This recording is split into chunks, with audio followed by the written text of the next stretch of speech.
Hello friends, good morning all of you. Friends, आज हम third chapter विद्युत विभव जो कि हम पढ़ रहे थे थर्ड चैप्टर, उसका नेक्स्ट पार्ट पढ़ेंगे। और आज का टॉपिक है हमारा विद्युत द्विध्रुव के कारण विद्युत विभव का व्यंजक। और विद्युत द्विध्रुव किसे कहते हैं इसके बारे में आप भली बातें जानते हैं, पिछले चैप्टरों में हमने पढ़ा हुआ है विद्युत द्विध्रुव। हमने विद्युत द्विध्रुव के कारण इससे पहले विद्युत द्विध्रुव के अक्ष और निरक्ष पर विद्युत क्षेत्र की तीव्रता का व्यंजक पढ़ा था कि नहीं। उसी तरीके से हमको याद करना है विद्युत विभव का। विद्युत क्षेत्र की जगह क्या निकालना है, हमको विद्युत विभव निकालना है। ठीक है, तो देखिए इंपॉर्टेंट टॉपिक है, अच्छा टॉपिक है, विद्युत द्विध्रुव है। ठीक है, तो वही मैंने बताया था इससे पहले कि चित्र इंपॉर्टेंट होता है किसी में, तो चित्र ढंग से समझ लीजिए। विद्युत द्विध्रुव मैं मान लेता हूं ये कोई ए बी विद्युत द्विध्रुव, ए बी क्या है, एक विद्युत द्विध्रुव। इसके ए बिंदु पर तो है माइनस क्यू आवेश और बी बिंदु पर है प्लस क्यू आवेश, और इनका मध्य बिंदु है ओ। ठीक है, ये दूरी कितनी है ए और ये ए, टोटल कितनी हो जाएगी 2a। ठीक है, और इसके कारण मैंने कोई बिंदु ले लिया ये P, जिस पर मुझे विद्युत द्विध्रुव का क्या ज्ञात करना है, व्यंजक। ठीक है, बिंदु P इससे कितना कोण बनाता है, थीटा, और ये दूरी है r, तो बिंदु P के निर्देशांक हो जाएंगे r थीटा। बिंदु P की ए बिंदु से दूरी मैं मान लेता हूं है r1, कितनी है r1, और B बिंदु से दूरी है r2। ठीक है, अब r1 और r2 दूरी चाहिए हमको, और r1 और r2 दूरी ज्ञात करने के लिए इसको मैंने इधर बढ़ा दिया और इससे इस पर लंब डाल दिया, इसको नाम दे दिया मैंने m। ऐसे ही ये वाली दूरी ज्ञात करने के लिए एक लंब इस पे डाल देते हैं, इसको नाम दे दिया मैंने n। ये इस चित्र की रूपरेखा है। ठीक है, ये चित्र बना दिया आपने तो समझो आपका सवाल कंप्लीट हो गया। कैसे लिखेंगे, क्या, विद्युत द्विध्रुव कारण विद्युत विभव का व्यंजक हमको ज्ञात करना है, इसे निम्न चित्र की सहायता से ज्ञात करते हैं। चित्रानुसार ए बी एक विद्युत द्विध्रुव है। ठीक है, जिसके बिंदु ए पर माइनस क्यू आवेश और बी पर प्लस क्यू आवेश है, और इनके मध्य बिंदु ओ से स्मॉल आर दूरी पर स्थित बिंदु पी, ब्रैकेट में लिख देंगे आर थीटा, पर विद्युत विभव का व्यंजक ज्ञात करना है। और बिंदु पी की माइनस क्यू आवेश से दूरी r1 है और प्लस क्यू आवेश से दूरी कितनी है, r2। r1 व r2 दूरी ज्ञात करने के लिए रेखा जो OP है उस पर क्रम से a बिंदु से तो am और b बिंदु से bn लंब डालते हैं। ठीक है, ये तो हमने किस में लिख दिया, इसकी थ्योरी में लिख दिया। अब हम क्या याद करेंगे, अब देखो हमको P बिंदु पर विभव ज्ञात करना है, तो यहाँ पे दो आवेश है, एक ये रहा और एक ये रहा, तो दोनों आवेशों के कारण बिंदु P पर विभव ज्ञात कर लेंगे और दोनों को जोड़ देंगे, सिंपल सी बात है। तो माइनस क्यू आवेश के कारण बिंदु P पर विभव, माइनस क्यू आवेश के कारण बिंदु P पर विभव,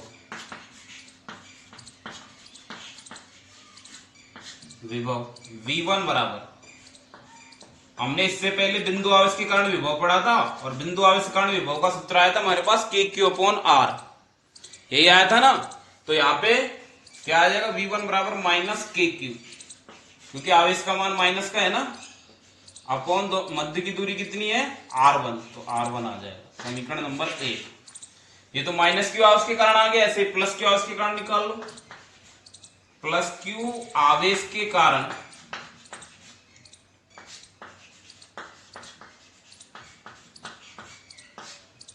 बिंदु P पर विभव,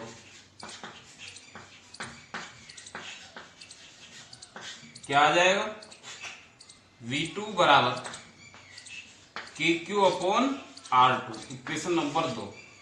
ठीक है, यहां तक। अब इसके कारण भी आ गया, इसके तो कुल क्या होगा, जोड़ देंगे दोनों को, क्योंकि ये अदिश राशि है तो दिशा से यहाँ पे कोई मतलब नहीं है। विद्युत क्षेत्र में हमने दिशा भी ज्ञात की थी। अब यहाँ पे बिंदु P पर कुल विभव निकालेंगे तो क्या हो जाएगा, अतः बिंदु P पर उत्पन्न कुल विभव, उत्पन्न कुल विभव V बराबर निकालेंगे क्या हो जाएगा, V1 plus V2, equation number 3। Equation 3 में मान रख दो। 3 में मान रखने पर क्या आ जाएगा, V बराबर V1 का मान कितना है, माइनस के Q upon R1, plus V2 का मान है के क्यू अपॉन R2, के क्यू अपॉन R2। के क्यू कॉमन राशि है, निकाल लेंगे बाहर के क्यू। अब देखो ये माइनस की है, ये प्लस की है, तो प्लस वाली को मैं पहले लिख देता हूं। तो 1/R2 को पहले लिख दिया मैंने, माइनस 1/R1, या V बराबर के क्यू, R1 R2 इसका लघुत्तम आ जाएगा, क्या आ जाएगा, R1 minus R2, equation number आ जाएगा ये 4। यहां तक बिल्कुल सिंपल काम है। आप यहां तक याद करने की कोई चीज है ही नहीं। यहां पे इंपॉर्टेंट चीज जो है आपकी वो यही है कि R1 और R2 का मान ज्ञात करना है, बस। अब हमको ये हमने मान ज्ञात किया और इसमें मान रख दो, बस आपका सवाल कंप्लीट हो जाएगा। अब देखो R1 और R2 का मान कैसे ज्ञात करेंगे हम।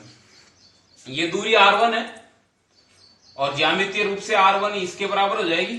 R1 क्या है, AP दूरी है ना, और AP किसके बराबर है, MP के बराबर। यदि हम MP निकाल लेंगे तो AP हमारे पास आ जाएगी।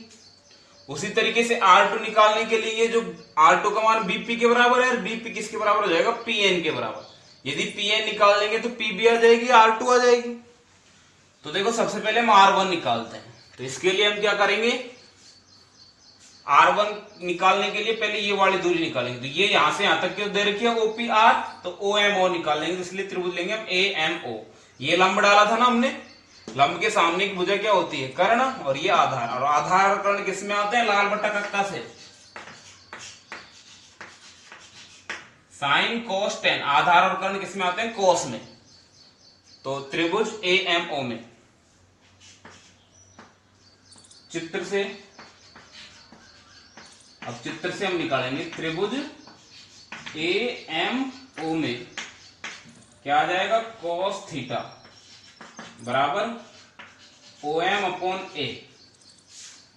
कोस थीटा निकालेंगे तो OM, आधार क्या आ जाएगा ये, और कर्ण क्या है, ये AO, A के बराबर A, या OM बराबर क्या आ जाएगा, A cos theta, equation number 5। ठीक है, यहां तक OM का मान आ गया। तो OP बराबर क्या आ जाएगा, इसको मिटा देता हूं। अतः MP बराबर MP का मान निकालेंगे। तो OM का मान तो कितना आ गया हमारे पास, A cos थीटा, और ये कितना है, R। तो MP बराबर आ जाएगा R plus A cos theta, equation number 6। ठीक है, OM का मान आ गया, और ज्यामितीय रूप से OM किसके बराबर है, AP के।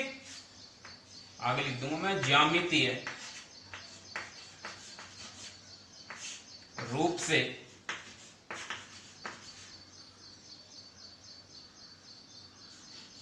MP approximately equal to AP equal to क्या है, R1।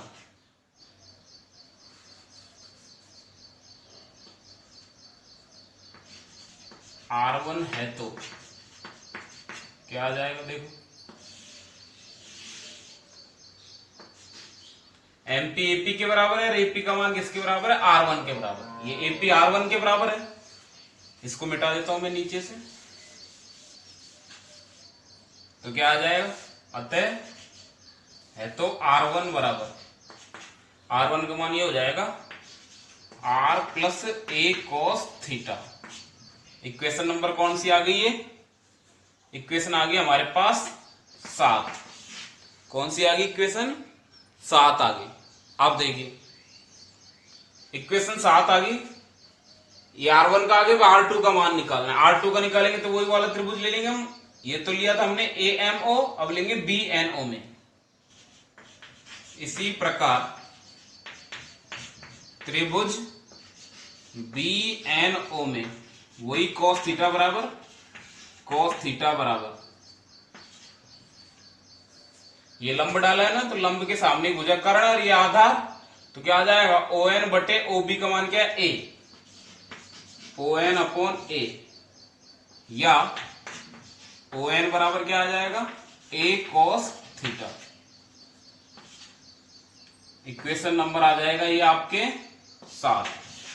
अब देखो ओ एन का मान आ गया, हमको पी एन यदि हम निकालना है तो पी एन बराबर क्या हो जाएगा, ओ एन में से क्या निकाल देंगे, ओ एन को घटा देंगे तो पी एन आ जाएगा। अतः पी एन बराबर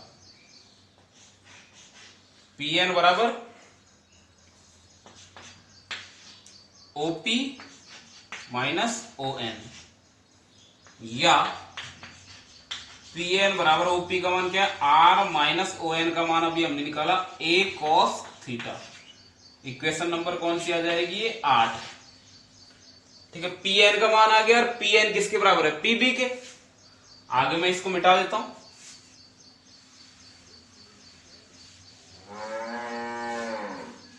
देखो ज्यामिति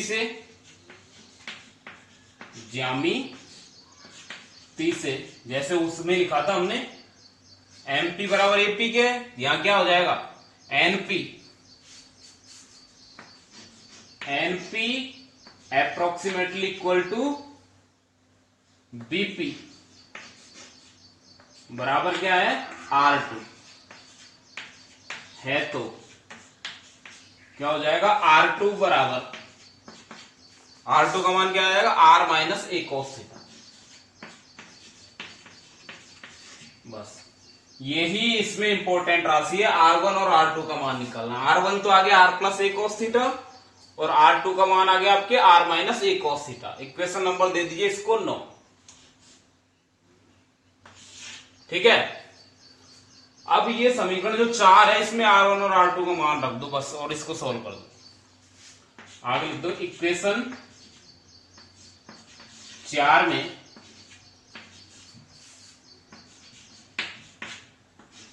R1 व R2 के मान रखने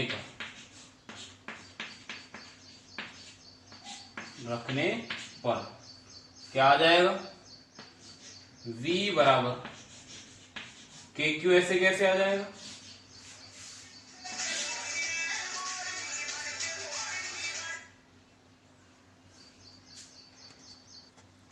अब देखिए R1 और R2 की वैल्यू पुट कर दीजिए। R1 का मान क्या है R plus a cos theta, तो यहां आ जाएगा R plus a cos theta. ठीक है, माइनस R2 का मान R minus a cos theta, R minus a cos theta. ठीक है, यहां तक बटे R1 R2 का मान वही R plus a cos theta into R minus a cos theta. ठीक है, ये ब्रैकेट बंद। अब ये नीचे से मैं मिटा देता हूं इसको। अब इनको सॉल्व करना है बस हमें। R1 R2 का मान रख दिया, अब सॉल्व कर दीजिए। तो V बराबर क्या आ जाएगा के क्यू। देखो नीचे a plus b into a minus b के रूप में है, और a plus b into a minus b क्या होता है a square minus b square. तो नीचे की वैल्यू हो जाएगी r square minus a square cos square theta, ऊपर r plus a cos theta. ऐसे कैसे आ जाएगा, माइनस का चिन्ह है, ब्रैकेट के बाहर माइनस होता है तो अंदर वाले चिन्ह क्या हो जाते हैं change, R plus a cos theta. ठीक है, यहां तक आर से आर कट जाएगा और ए कॉस थीटा, और ए कॉस थीटा क्या हो जाएगा 2a कॉस थीटा। v बराबर k q into 2a cos theta बटे r square minus a square cos square theta. Equation number 10। अब देखिए इनको मिटा देता हूं मैं इधर से। यहां R is very very greater than A है, तो आर स्क्वायर की तुलना में, जैसा कि हमने पहले ही पढ़ा था, तुलना में ए स्क्वायर को क्या मानने पर, नगण्य मानने पर क्या आ जाएगा, v बराबर, देखो मैं इसको लिख सकता हूं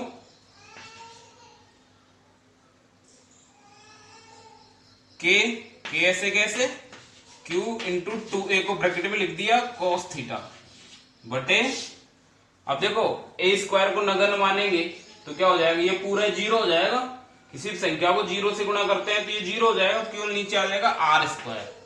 इक्वेशन नंबर 11, ठीक है। फिर हम जानते हैं q इंटू 2a बराबर क्या होता है, p, द्विध्रुव आगुण, यहां q इंटू 2a बराबर p, द्विध्रुव आगुण।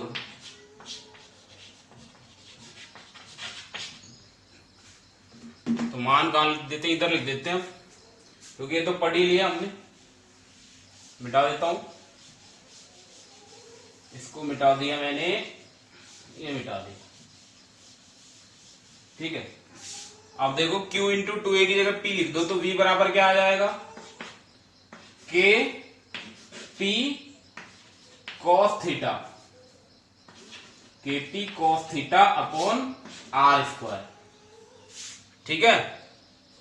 समीकरण नंबर 12, ये आ गया बिंदु P पर विद्युत क्षेत्र की तीव्रता का व्यंजक। या हम इसको और भी चेंजेस करके लिख सकते हैं, या V बराबर, देखो V के सदिश रूप में इसको हम लिखेंगे तो V तो क्या है, अदिश राशि है, तो इसके ऊपर तो वेक्टर आएगा नहीं, इसको हम लिख सकते हैं K P सदिश राशि है ना, तो P vector dot are cap बटे आर स्क्वायर, ऐसे लिख सकते हैं, ठीक है।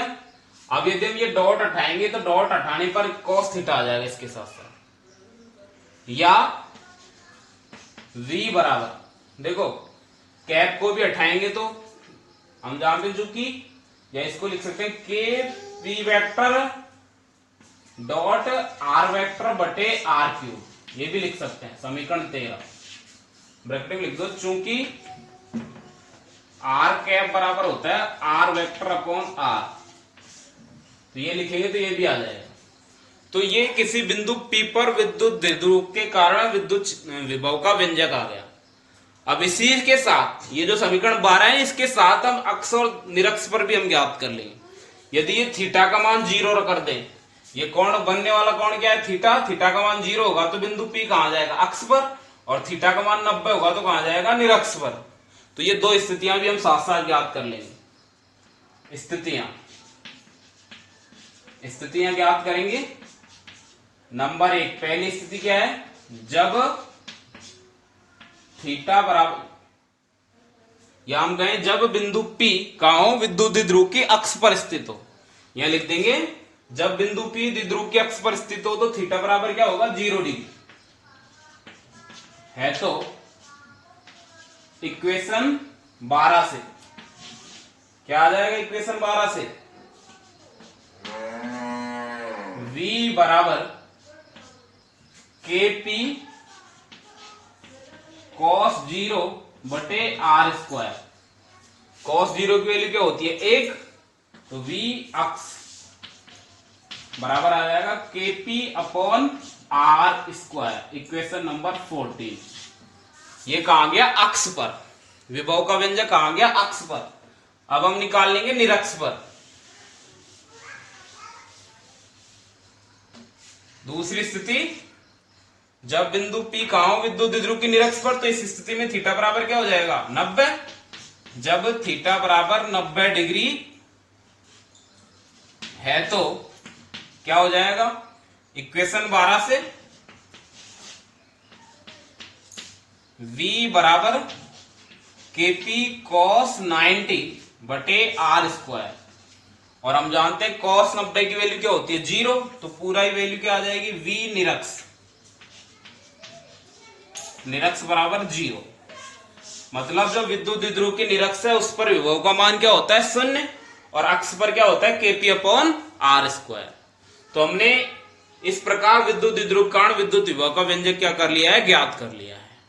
ठीक है, कुछ भी नहीं करना है हमको। देखो क्या करना है, सिंपल से एक बार समझा देता हूं। ये चित्र बना दिया, चित्र बनाने के बाद में बिंदु P पर हमको ज्ञात करना है ना। तो यहाँ पे विद्युत द्विध्रुव में दो आवेश होते हैं, एक माइनस क्यू और एक प्लस क्यू। तो माइनस क्यू के कारण विद्युत विभव निकाल लिया V1 का मान, फिर प्लस क्यू के कारण विद्युत विभव निकाल लिया V2। तो कुल क्या हो जाएगा, बिंदु P पर दोनों का योग कर देंगे, V बराबर V1 प्लस V2, मान रख के सॉल्व कर देंगे। फिर इंपॉर्टेंट चीज आपके R1 और R2 का मान निकालना। इसके लिए हमने ये लंब डाल रखे हैं, ए से एक तो लंब डाल दिया ओपी रेखा पर AM और एक डाल दिया BN, और इन त्रिभुजों की सहायता से हमने R1 और R2 का मान रख के उसमें सोल्व कर दिया। ठीक है, और विशेष स्थितियां निकाल ली हमने। देखो इससे पहले जो पिछले चैप्टर में हमने पढ़ा था विद्युत क्षेत्र का व्यंजक विद्युत द्विध्रुव के कारण, तो उसमें अक्ष के लिए अलग से पढ़ा था, निरक्ष के लिए अलग से पढ़ा था। यहाँ पे दोनों एक ही से सही हो जाएंगे। यदि थीटा का मान 0 होगा तो अक्ष पर हो जाएगा बिंदु, क्योंकि ये थीटा कोण बन रहा है ना। थीटा का मान 0 होगा तो ये बिंदु यहां आ जाएगा, और थीटा का मान 90 होगा तो ये निरक्ष पर हो जाएगा। तो ये दोनों कंडीशन हमने इसकी सहायता से निकाल ली। ठीक है, ये इंपॉर्टेंट चैप्टर है, इंपॉर्टेंट टॉपिक है, जो कि आपका खत्म हो गया है। ठीक है, आज की क्लास यहीं समाप्त होती है। चैनल को लाइक सब्सक्राइब जरूर करें। धन्यवाद।